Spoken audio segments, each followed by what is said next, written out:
There is nothing so wonderful in the world as telling stories. Tous les matins, on essaye de traverser le miroir et de regarder le monde différemment. It is true, I am a woman. Une fois que ce saut est fait, tout devient possible.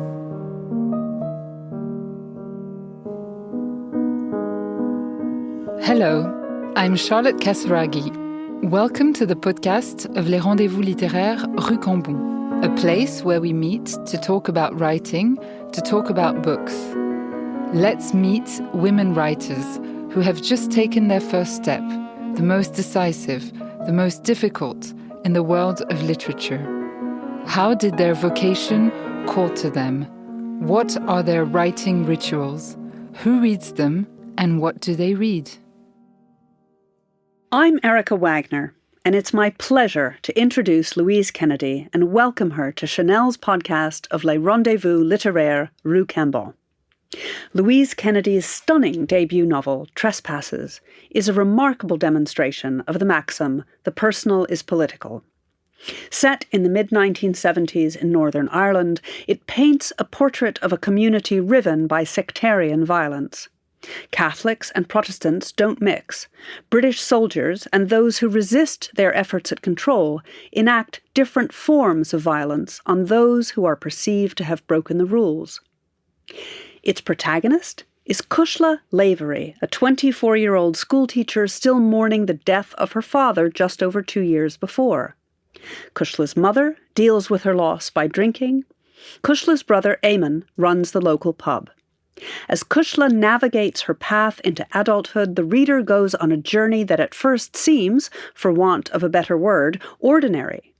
Then gradually we see how the troubles, as they were euphemistically called, affect every aspect of every life. The New York Times called Trespasses a brilliant, heartbreaking debut. Writing in The Guardian, novelist and critic Kevin Power offered the highest praise. Trespasses is a novel distinguished by a quality rare in fiction at any time, a sense of utter conviction. It is a story told with such compulsive attention to the textures of its world that every page feels like a moral and intellectual event. It was Eason Novel of the Year in the An Post Irish Book Awards in 2022. Louise Kennedy began to explore the weight of Irish history in her first book, The End of the World is a Cul-de-sac, a masterful collection of short stories that, like Trespasses, brilliantly weaves her observations of the natural world and family dynamics with a powerful sense of the broader social context her characters inhabit. It's worth noting that she's the only woman to have been shortlisted twice for the Sunday Times Audible Short Story Award, in 2019 and 2020. The world she describes is one she knows, at least in part, from her own experience. She herself grew up Catholic on the outskirts of Belfast. Her grandfather ran a pub that suffered 2 attempted bombings. Her grandmother was badly injured when a bomb exploded in front of a local bank and she was caught in the blast. Louise Kennedy's family eventually moved south to Ireland, where she worked as a chef for 3 decades before eventually trying her hand at writing. I'll be fascinated to discuss that remarkable journey with her. Welcome, Louise. I'm so delighted to have a chance to speak with you. Thank you very much for having me, Erica.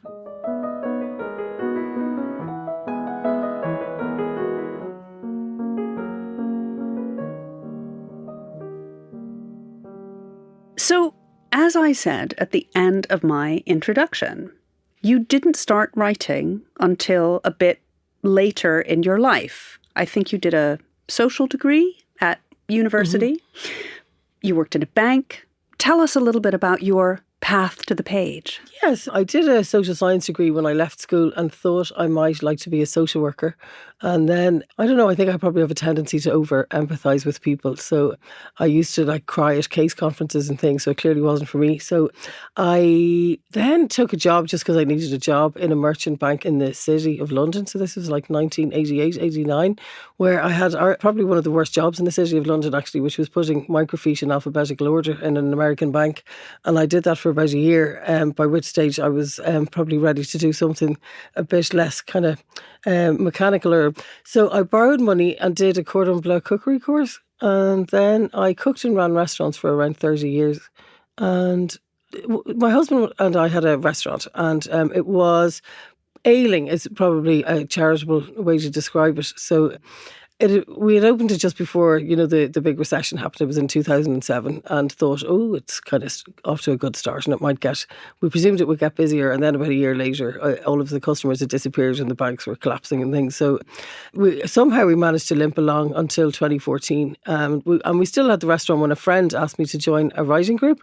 So I thought it was a hilarious idea, but I agreed, and eventually got into the car with her when she turned up to pick me up, unsolicited, I suppose. And so that was, it was 2014, I was 47. I'd never written anything at all.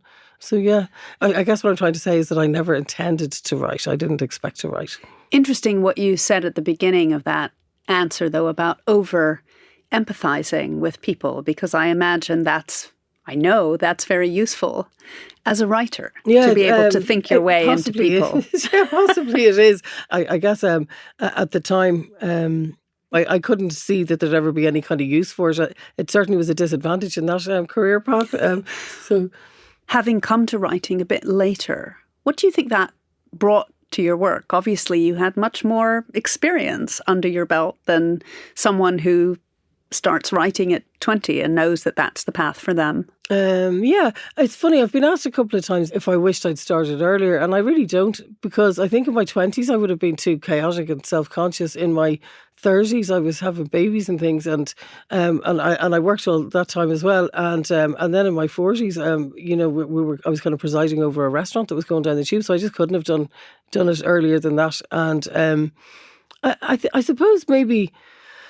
What I did have when I actually did start to write was I had really great reading habits. My mother taught me to read before I started school, so I guess I've read about 3 books a week ever since then. And I certainly didn't realise it at the time, but I think as readers we take in the shape of things, we take in form and maybe technique to some extent, or structure certainly, and not just story. And I think that was a huge help, but I didn't realise it. Yes, I think we absorb those things without knowing it. Mm-hmm. You can, of course, look for them consciously. Mm-hmm. But when we're just devouring books, that's what's going into us. Were you thinking consciously at all? I referred to your background, growing up first in Belfast and then moving to the south. Was that history something you thought about consciously, or was it just so much part of your life?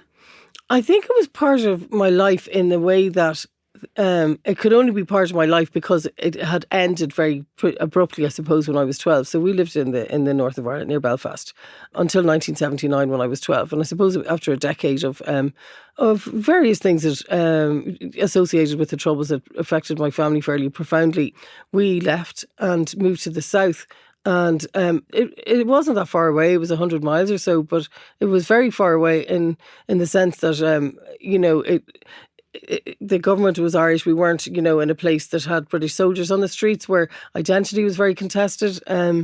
It was a very Catholic place compared with the town that we lived in, the north, which was very Protestant. And we were, among a handful of Catholics. I suppose maybe something happens if you leave a place that it seems to be in very stark relief or something. So you were bundled into this car in 2014 and taken to a writing group, but you did eventually do, if I'm correct, a master's degree and a PhD in creative writing. What did going into writing with an academic angle, what did that bring to your writing? I think it gave me structure and gave me deadlines. It gave me community as well, because, the way that it works, I presume a lot of creative writing MAs are like this, but we would submit work that would be workshopped. And, there were certain, I don't want to say constraints, but it was all done in a very kind of positive way and constructive way. I think that was really good. I think because I chose to do it in Belfast, that was really significant too, because I enrolled in the MA programme in 2015, and then I stayed on to do a PhD, and then I had a fellowship in Queen's after I finished it. So this is the longest kind of sustained time that I've spent in the north, I suppose, or associated with the north, since I was a child. I didn't think that it was going to make a difference or it was going to be in my head, but I think that maybe that influenced why I chose to write about a book set in Belfast rather than any other book when it came to writing my first novel. Tell us a little bit about your path to publication, because there's a big difference between writing, being taken to a writing group, even doing a master's and a PhD, but then coming to be a published author. How did that happen for you? I think it happened. I mean, some of it was luck, but some of it, I suppose, is because there were probably things that I did that were quite strategic that I didn't understand that they were strategic. So from pretty early on in the writing group, there was one member who encouraged everyone all the time to enter competitions and things. And they were pretty small, a lot of them. I won a couple of things and I was shortlisted for some other things. And I think that is very encouraging.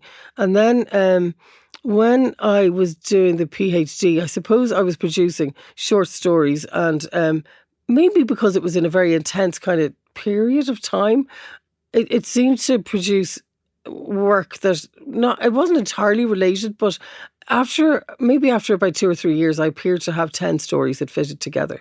I hadn't set out to write a collection, but they did seem to fit together. And one of the stories was published in a Belfast-based journal called The Tangerine, and somehow it landed on the desk of Eleanor Byrne, and she was just building a list at the time and contacted me through Queen's University in Belfast, where I was a student. So we met and I signed with her, and then I had a period when I was off sick for a while, and to avoid watching Netflix morning, noon and night, I forced myself to try and write 1,000 words a day, which I did, and I pretty soon had a draft. So all of those things came together. I think the main thing that kind of was the spur to publication, I suppose, was that I was shortlisted for the Sunday Times Audible Award, and that really helped hugely. That must have been very significant. I think it was very significant for me because even in the very first meeting ever that we went to of the writing group, someone brought in, I think they'd printed the 6 shortlisted stories that year, so I was really aware of that competition. And I do remember thinking, God, imagine writing anything that would be on that list, you know. So yeah, that was kind of, I think it was sort of huge personally. And so then not once but twice. Yeah, that was 2 years, yeah. So you're being sent a signal. How important is it to you to be published? Because we're going to talk a little bit more about process, but you're having your work then go out, you find an agent, the next step is to find a publisher. How was that next step for you? That all happened like very quickly. I think I was with Eleanor maybe in February, and then the Sunday Times shortlist, I knew I was on the shortlist maybe by about June or July, and I had this kind of mad 65,000 or so words of something that could charitably be called a novel, in that it was long. And she thought that I should maybe to try and put some shape on it and fix it up a bit. So I worked pretty hard on trying to make about 3 or 4 chapters of it sensible, and wrote a synopsis. Then she submitted that to publishers along with what was pretty much the bones of the short story collection. And then Bloomsbury bought both of those. I think I was probably lucky to find a publisher for the short stories because they're really hard. I mean, I think readers love them. People who love them, but I don't know if publishers really love to see a collection of short stories coming in the door. I think it's harder for them, partly because in Britain, anyway, collections of short stories are not eligible for most prizes. Okay, is that it? So my feeling is that's why that limits there. If it can't win the Booker Prize or something like that, which is too bad because, as you say, I think readers love short stories. Yeah, I think there's something maybe as well that Irish people sort of love short stories because a lot of the English curriculum in Irish schools was built around the short story, and in Irish schools when you learnt the Irish language, it wasn't novels that you were being told to read, it was short stories.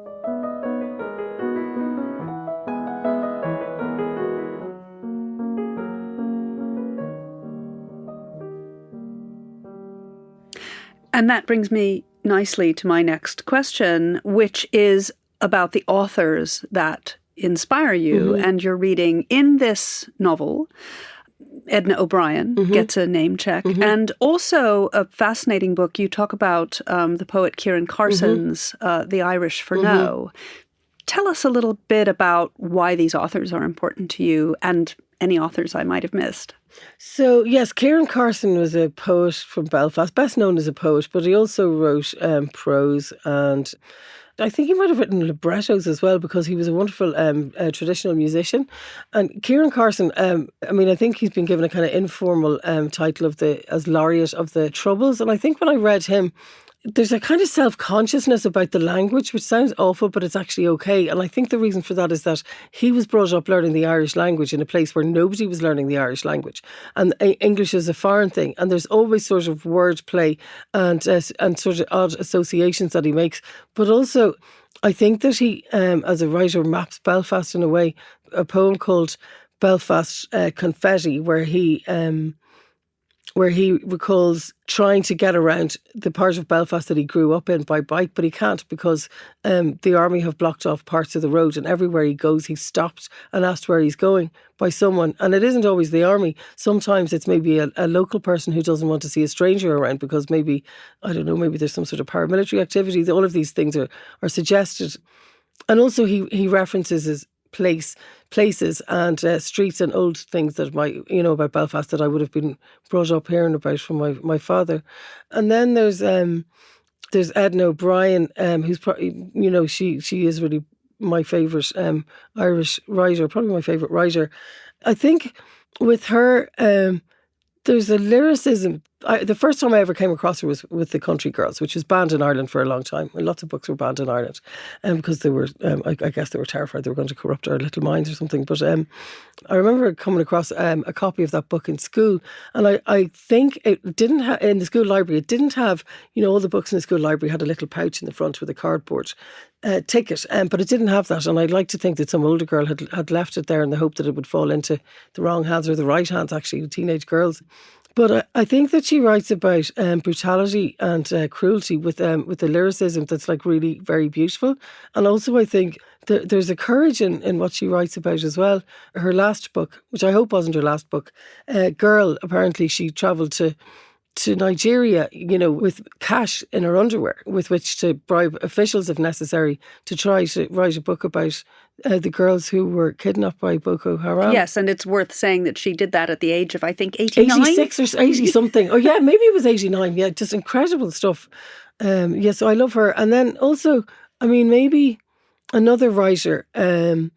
Another writer who wrote about the Troubles is Anne Devlin. So she had a collection of short stories that was published in 1985 by Faber and Faber called The Waypaver. And there's one particular story in there called Naming the Names. There's one paragraph in there, and I probably read it 20 times, and every time I do, I am terrified. And it's so understated. And there's just this sort of creeping sense of menace that just...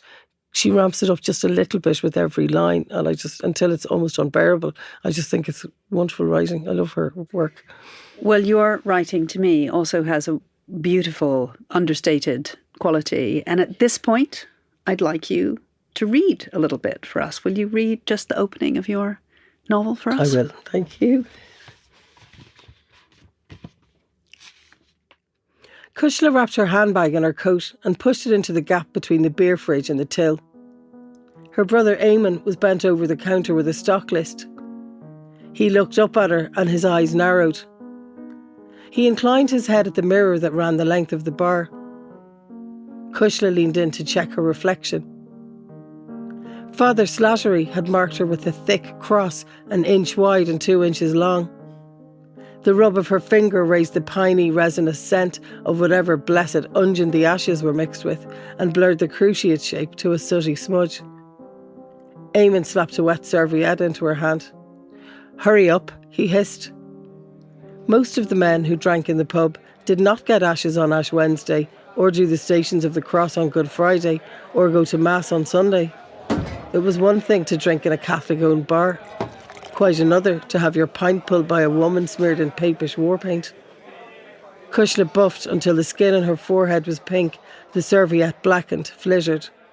She tossed it in the bin. Eamon muttered something under his breath.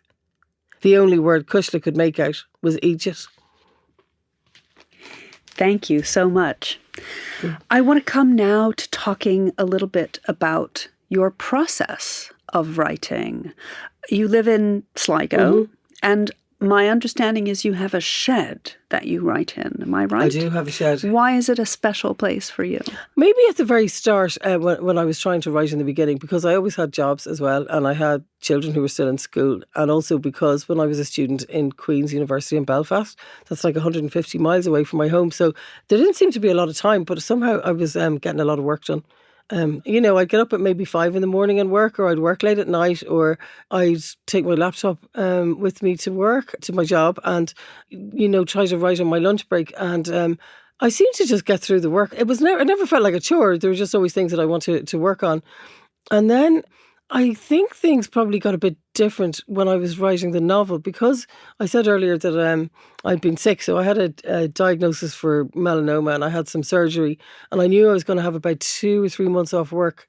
And I started to write the book that way. And I think maybe it was something about the fact that I had a stretch of time to myself, which I'd never had before. But then also because it was a novel, which is quite different from writing a short story. The stories for me come out as something that's nearly elusive, that very often, some of my stories in the collection are like 4,000 words long or 4,500 words long. With a couple of them, I probably wrote 45,000 words to try to get that. Gosh. Now, not a linear 45,000 words, because obviously you're looking at, you're hitting novel length at that stage. So it wasn't like that. But with stops and starts and trying to figure out maybe whose story it was, or working with different tenses, or maybe starting 6 months earlier, or, just there were different things that had to be done. And so the stories, there was just a lot more feeling around with the stories or something. So because I'd find it really hard, that once I kind of figured I knew what I was doing, I was like terrified. But the stories, I guess I was kind of frightened to let it go. So I just really inched myself really meticulously, line by line, for however long it took, until I thought I was going mad, and then and never thinking that it was working. And then I'd get to a point where I couldn't do any more with them, and then I think they were done. In Trespasses, the Irish language, as you mentioned, plays a role. Cushla begins teaching Irish to a group of people who are interested in the Republican cause. What's your relationship to the Irish language? So when I was a child in primary school, I didn't really learn any Irish, because obviously we lived in what was officially part of Britain, so we didn't learn that. I think later, if I'd stayed longer, maybe in secondary school, I could have learned Irish, but it's a compulsory subject for children in Irish primary schools. All children in Ireland have to learn it. But there's a cut-off point, I think. So because I was 12 when we moved there, it was optional for me. So I didn't have to learn it, but I really wanted to. And I don't know, because the others maybe had started at 4 years of age, that maybe it was a little late, but I'd never felt, I always loved it, but I never really felt that I got much of a handle on it. But there were things that, that we read in school, and there I refer to, Dúil is the name of one of the sections in the book. And that's the title of a collection of Liam O'Flaherty stories in the Irish language. And Dúil is a really beautiful word. It kind of means desire or longing, but it doesn't quite mean it. And there are lots of words like that in Irish that have no equivalent at all in English, and I quite love that about it. But recently, I've decided to try and take myself in hand with the Irish language. So last summer, I went and did a residential course in a place, it's known as a Gaeltacht area, which is an Irish-speaking area. There's still a few little pockets in the country where people still speak Irish, where it's, their first language. So I went there for a week and did Irish classes. You don't mention the specific year in which Trespasses is set, although there were clues, like they go to see the film Chinatown. What was behind that choice? I think that was maybe something that I did with the stories. I had a particular story that probably, I didn't realise it at the time. Maybe that's where the idea for Trespasses came from, or maybe I worked some things out in that story for Trespasses. And it's called In Silhouette. And it takes place over 40 years. Because there were several sections and several time frames, I didn't want to have to put a date on each of them. So I tried to leave some sort of a clue so the reader might know what year it was. So maybe with the book I was trying to do that. Although I'm wondering maybe if that was something from the early draft, because certainly later, it was later drafts when I was trying to firm up, details. Because Trespasses is a work of fiction and the characters are fictional, I think maybe because of the time and place that it's set in, I felt it kind of responsibility to make the textures of the world as real as possible and as true as possible to what I remembered. And I suppose that's maybe why I used the news as a structuring motif. And when I did that, the news reports that the children, I suppose, recount in their own words every day are they pretty much correspond to what the actual news reports would have been at the time. There are other details, I suppose, like what songs were in the charts, and there's stuff about Leeds United, which is 1975 as well. So you conjure the detail of Kushla's world, so specifically the way the children that she teaches dress, the sense of being in her brother's pub. Do you have a technique that you use? How do you look at the world as you're building it? Maybe it's how I see the world. Like my sister complains that if she makes me a cup of tea in her house that I drink it and then turn it upside down to see who made the cup. And I think that maybe those details are just really important to me, even like daft domestic details and stuff. I think that part of it as well is that I, certainly at the start, wasn't terribly confident about giving access to a character's inner thoughts. I found that very difficult. And maybe I was trying to get around it by letting the reader, move with the character through rooms or along streets and stuff so that you get to see and feel what they feel or something, rather than have them talking about their feelings for a long time, which I don't know how to do really. You absolutely do. You feel that you're on each character's shoulder. Well, thank you very much. As they move through the world. Who is your first reader? How do you've said a story is ready to go and you can't do anymore. Mm-hmm. But is there someone you show it to first? So my first reader is Una Mannion. Una Mannion actually set up the writing group that I joined in Sligo, and she had her first novel published about 2 months before my short story collection was published last year. I think there's just tremendous mutual trust and respect or something. And also, I trust her to know what I'm trying to do, even when I don't really know it myself. So that's why she sees everything first. That's very, very valuable to have. I heard that you don't need a lot of solitude to write. You like a bit of bustle around you, am I correct? I thought I needed solitude. So I won a residency, should I say, to stay in a cottage on an island for a few weeks. And it was in November. And it's a cottage off the west coast of Ireland. And I did okay for maybe a few days, but I do think I saw dead people after a few days. Then the person who was supposed to have the residency right after me couldn't come. So I had nearly a month there by myself in November. And were you a bit wild by the end of that? I was a bit mad, yeah. I was a bit mad, all right, in the end. So, I haven't really done anything drastic like that by myself since. I did get kind of amazing amounts of work done, but it was just a really strange time. The wind was kind of whistling all the time, and it was wild.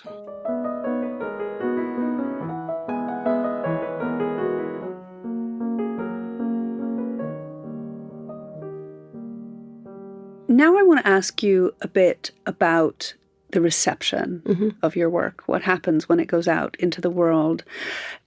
Is the reception of your work important to you? Are you a person who reads reviews, cares about that sort of thing? Well, I was warned by people before my first book came out. When the stories came out, I was warned by people not to look at Goodreads. So I look at it all the time. No, I don't really. I have looked at it a couple of times. I don't look at it all the time. I think that with this one, with Trespasses, I was so terrified by the reception in the north of Ireland to it that sort of freed me from the terror of the reviews or something, because I left the north when I was 12, and because I'm having to rely on memory, and also because the place is still so fraught. The Good Friday Agreement did bring peace, but I just think that issues around identity are very difficult. A lot of people are still obsessed with identity. So I was very frightened that people in Belfast were just going to come after me and say, "Oh, it isn't what it was like, and you don't remember properly." Because I was having to trust my memory, but that didn't happen at all. Well, and I suppose I wonder, as you were writing, I was thinking, reading this, of course, there's the Good Friday Agreement, but because of Brexit, Northern Ireland has come back into the news. Yeah. And I wondered what sense of, I want to say, responsibility you might have felt to writing about this time, because these are troubles, as they were called, in the past and yet not in the past. Yeah. I felt a huge sense of responsibility. I think that's why, as I said earlier, that I did try to make the rest of the world as true as possible. And also, when it came to partiality, or impartiality, people have said to me, oh, you were very impartial. But I didn't do that deliberately. I think what I really set out to do was to tell the truth as I had seen it and as I remembered it, and hoped that wasn't going to cause terrible offence everywhere. And the vast majority, when I say the vast majority, if anybody from the north doesn't like it, they certainly haven't said it to me. Do you know what I mean? I really expect to get a big barrage of abuse on Twitter or something, and that really didn't happen. Were there any responses that really meant something to you? Whether, as it were, public or private responses, positive responses? That happens all the time. I did a reading in Belfast last week, and it was lunchtime, and the streets were very grey and cold and empty, and I didn't think anybody would be there. And there were about, 150 people in the room, and lots of them had bought books already. They weren't just buying books at the event, and they wanted to tell me things about, parts of the book maybe that resonated with them. There was a couple of people who told me that they'd been brought up and their family had bars. Other people who said that they'd had to leave the area they lived in, or that maybe something in the book reminded them of something in their own family. So yeah, all of that is a privilege to hear, really, But it just a lot of it really. There's still a lot of sadness, and I think there's been a relatively small number of convictions, so a lot of people of troubles, deaths, and a lot of people are still feeling quite aggrieved and hurt. So. Maybe this is an impossible question. I hope not. And of course, you will be looking forward. But when you look back at what you've achieved, what do you think about what you've done? How do you consider your work? Perhaps you try not to do that. In some ways, it nearly feels like someone else did it. I don't know. Out in the shed that I have there are books, with my name on them. I think maybe when the books land in the post, when publishers, you write a book and publishers send you a box of books, that's always good for a bit of a cry. So, I'm always kind of staggered by that. But then the rest of the time, I don't know, I still live in a kind of 1970s house in the west of Ireland. I don't know, it sort of hasn't changed. I don't know, it doesn't really feel like I did it. And now we always close our podcast with a sequence of quick questions. Okay. So I will start by asking you, what is the most surprising thing you have learned from being a writer? I think I'm surprised to learn that I'm not entirely sure I believe in talent. So hard work, maybe. Just work, yeah. There's no point in being talented if you're down the pub or not sitting at the desk. So yeah, I believe in work. I would have thought that people were like supremely talented, but if they're not doing the work, it's no good. Sticking to the theme of surprise, what would people be surprised to learn about you? I'd say they'd be surprised to know that I ran a bar in Beirut. People are usually very surprised about that. What is your idea of perfect happiness? Perfect happiness, I guess it's sitting around a big table with my mother and father and my sisters and my brother. Not necessarily with any of the partners, I have to say. And having nice food and nice drink and a good laugh. That's probably perfect happiness. What advice would you give to anyone who wants to express their creativity? Maybe this comes back to your answer about work. Yeah, it probably is. Yeah, I think just do it and don't think. In one word, how would you like to be remembered as a writer? I would like people to remember that somebody told me that that book made them feel as if they'd been kicked around the floor a bit, but in a good way. So yeah, that would be good enough for me. And last question, what would you like your next book to look like? I want to get it in on time. That's the first thing. I'd like it to get it in by the deadline. I've started my next book, and it's going to be different from Trespasses in lots of ways. So I hope that whatever way it looks, that I've learned new things from the writing of it.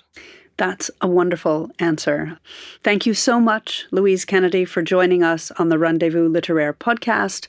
It's been such a pleasure talking to you, and I hope we have a chance to talk again soon. And when you finish that next book, I can't wait to read it. Thank you very much for having me, Erica. Thank you.